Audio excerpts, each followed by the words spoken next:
సమస్యని సృష్టించిన వ్యక్తి. ప్రజాస్వామ్యంలో ఎవరికైనా ఒక తప్పు జరిగితే నా అభిప్రాయం చెప్పుకునే హక్కు ఉంటుంది.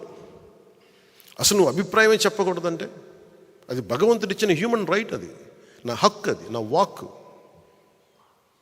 నిన్న పాస్టర్ సోదరులు కూడా వచ్చి మాట్లాడుతూ ఉంటే ఏదో మాట్లాడారు, గతంలో మీరు ఈ మాట అన్నారు, మమ్మల్ని ఇబ్బంది కలిగించింది మా వాళ్ళకంటే, మీరు ఖచ్చితంగా ఇంత ప్రేమతో వచ్చారు, మీరు నన్ను తిట్టాలనుకుంటే సంపూర్ణంగా తిట్టని నేను భరిస్తానని చెప్పాను.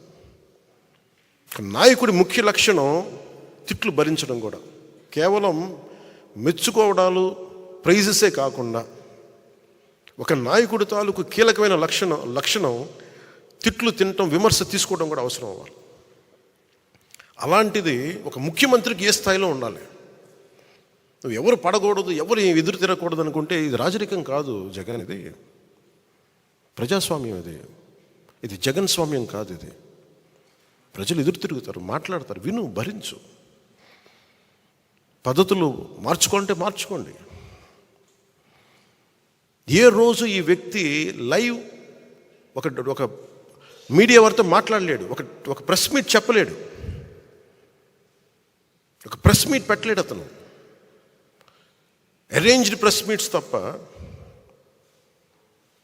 ఎప్పుడు అవన్నీ తప్పులు ఉండొచ్చు, ఇంకోటి ఉండొచ్చు, కానీ అసలు ఎక్కడా కూడా నువ్వు అందరిని ఇబ్బంది పెట్టేవి, ఒక సగటు ఇంట్లో పని చేసుకునే ఒక 35 ఏళ్ళ మహిళని చిన్నపాటి నిరసనకి, పాపం ఆ రోజే జాయిన్ అయ్యి నిరసన కార్యక్రమానికి వస్తే ఆవిడని అందరితో పాటు ఆవిడని కూడా అరెస్ట్ చేసేసి అటెంప్ట్ మర్డర్ కేసు పెట్టారు ఆవిడ మీద.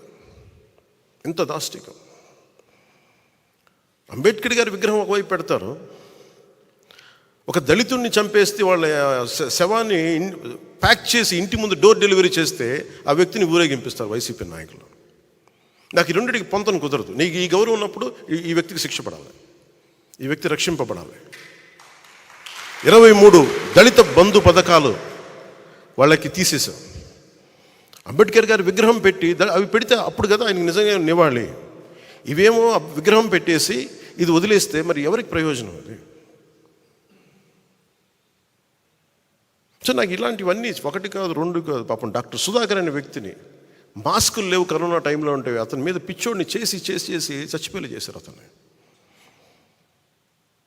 1, 2 కాదు ఇట్లాంటివన్నీ. ఆంధ్రప్రదేశ్ అత్యధికంగా దళితుల మీద దాడి జరిగే రాష్ట్రంగా పేరు వచ్చింది.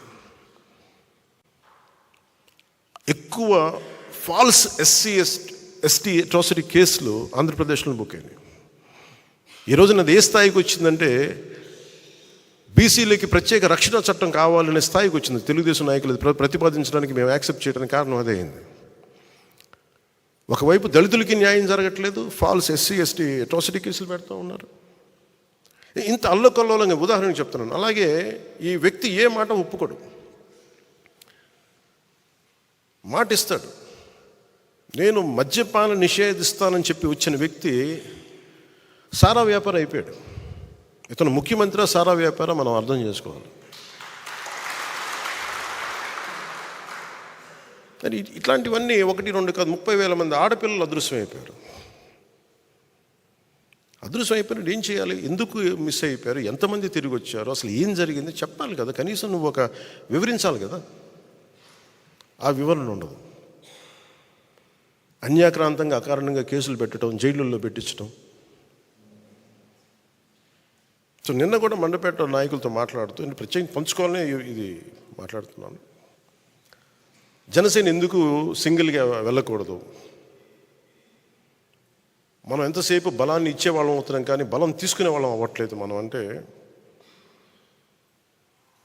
మన ఇన్ని స్థానాలు తీసుకోవాలి, 53 స్థానాలు తీసుకోవాలి, 70 స్థానాలు తీసుకోవాలి అంటే ఇవన్నీ తెలియని వ్యక్తిని కాదు నేను.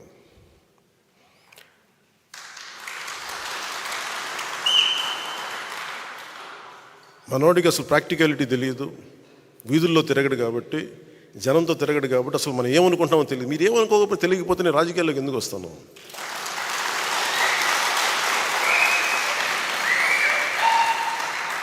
నాకేమన్నా సరదానా, అవివేకమా? నాకేమన్నా జనసేన వచ్చింది కూడా రాష్ట్ర విభజన, ఒక్క నాయకుడు మాట్లాడట్లా. ఆంధ్రప్రదేశ్కి జరిగిన అన్యాయానికి, లేదంటే రాష్ట్ర విభజన ఇలా చేయకూడదు, ప్రజల మధ్య ఇలా చిచ్చు పెట్టకూడదు, విభజన జరగాలంటే చాలా సైంటిఫిక్గా జరగాలి అని ఒక పద్ధతి తీరు లేదు. ద్వేషంతో విడిపోవడం కష్టం, తేలిక.